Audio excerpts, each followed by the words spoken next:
Hi everyone, स्वागत है आपका हमारे यूट्यूब चैनल पर। तो दोस्तों, अभी जो है हमारा इतिहास सब्जेक्ट चल रहा है, जिसमें प्राचीन इतिहास से हम लोग स्टार्ट कर रहे हैं। बहुत सारे टॉपिक कवर हो चुके हैं।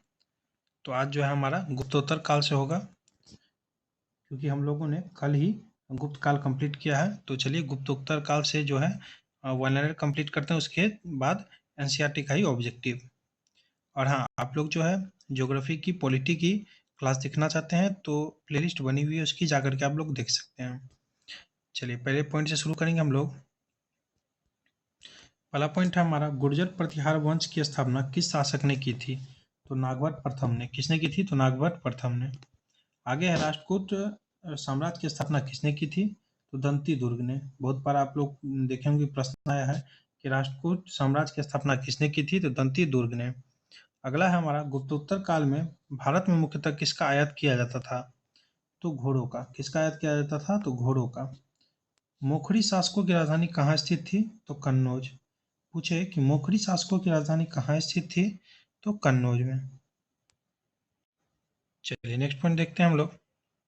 सम्राट हर्षवर्धन ने अपने शासन काल में कन्नौज तथा प्रयाग में 2 बौद्ध महासम्मेलनों का आयोजन किया था। क्या कहा है? सम्राट हर्षवर्धन ने अपने शासन काल में कन्नौज तथा प्रयाग में 2 बौद्ध सम्मेलनों का आयोजन किया था।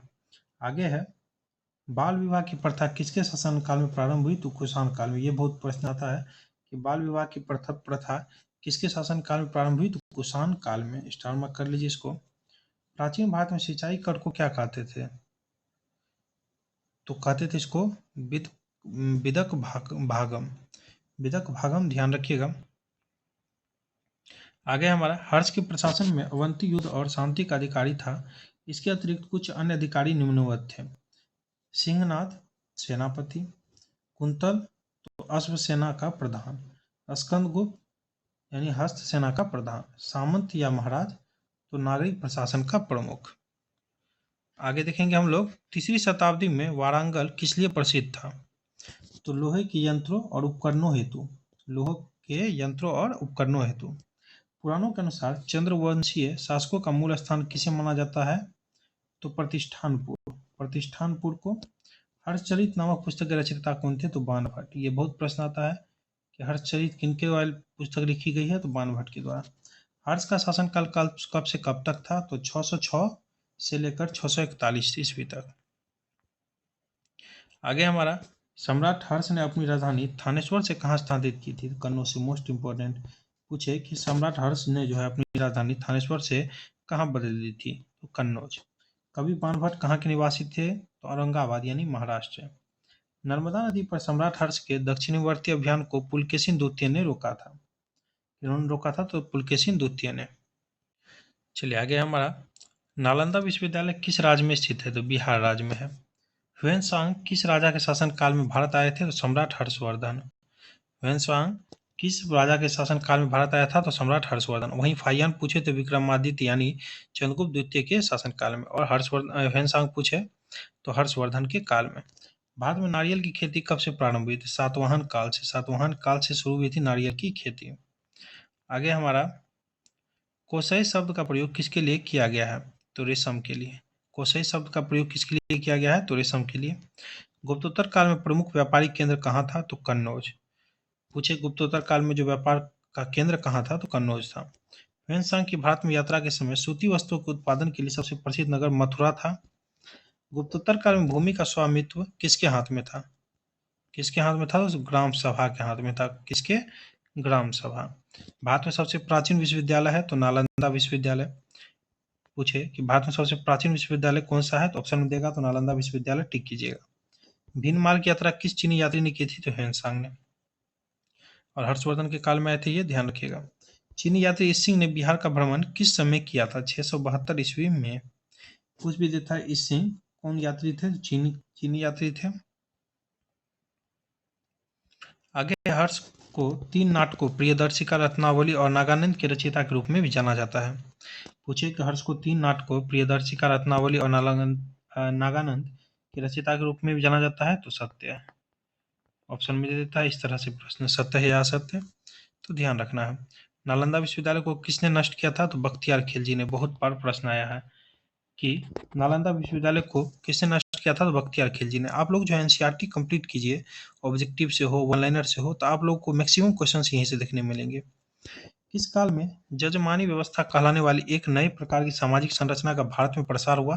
तो उत्तर गुप्त काल में। कब? उत्तर गुप्त काल में। कहाँ पर? तो उत्तर गुप्त काल। चीन में दूध भेजने वाले शासक?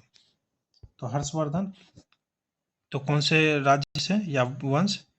तो पुष्यभूति वंश। नरसिंह द्वितीय? तो पल्लव वंश। यशोवर्मन? कन्नौज नरेश? कुलोत्तुंग प्रथम? तो चोल वंश। मतलब कौन से शासक थे, किस वंश से या राज से? चलिए आगे हमारा, मौर्यों द्वारा निर्मित सुदर्शन झील का जीर्णोद्धार शक शासक रुद्रदामन प्रथम ने करवाया था। शासक रुद्रदामन प्रथम ने करवाया था। और मौर्य वंश के संस्थापक कौन थे? तो चंद्रगुप्त मौर्य।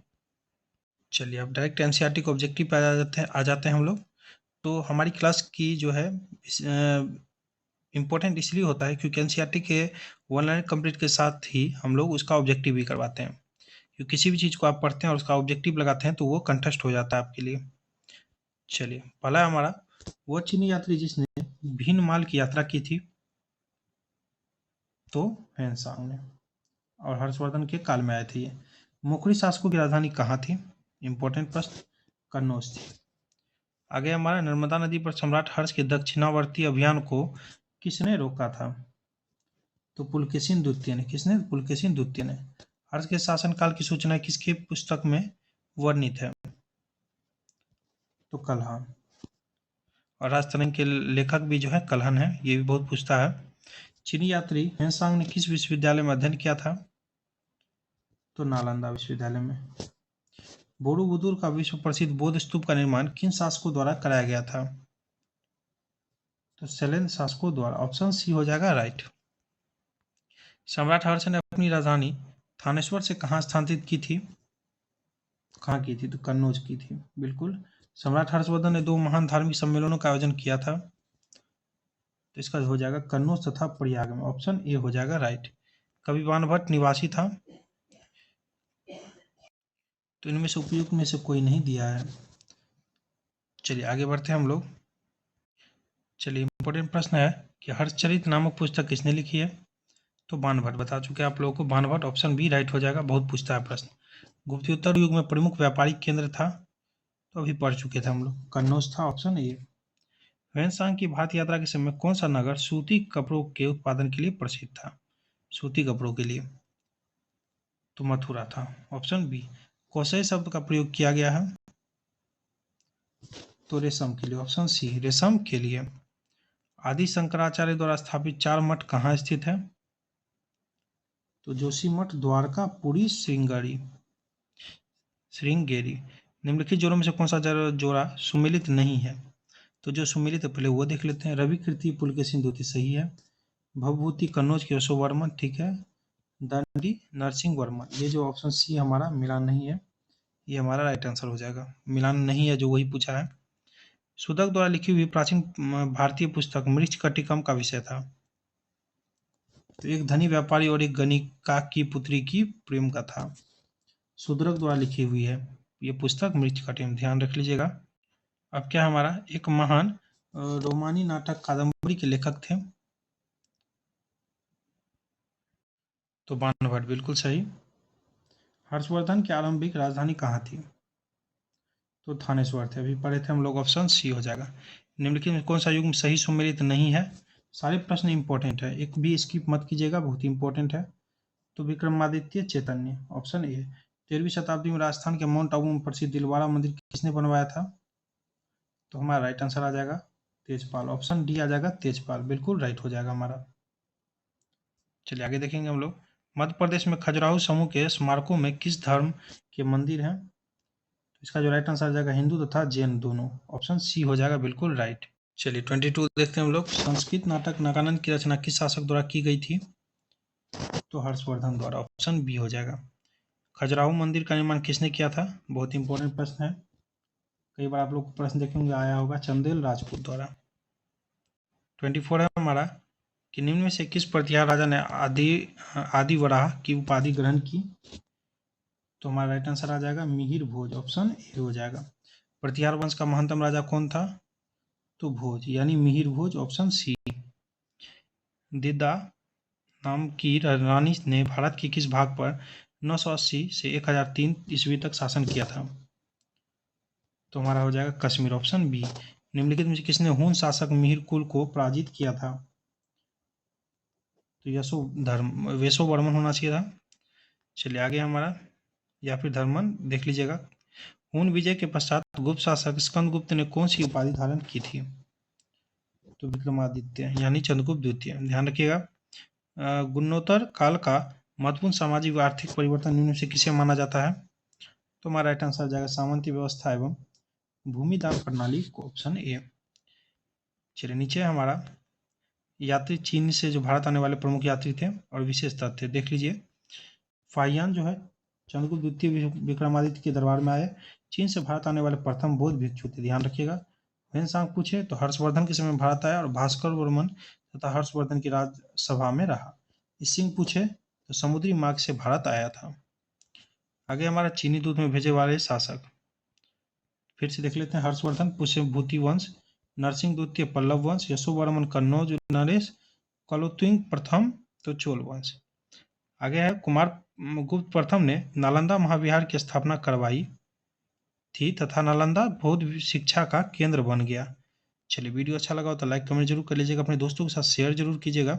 ऐसी मैं वीडियो आपके लिए लाता रहूंगा। थैंक यू दोस्तों, wish you all the best.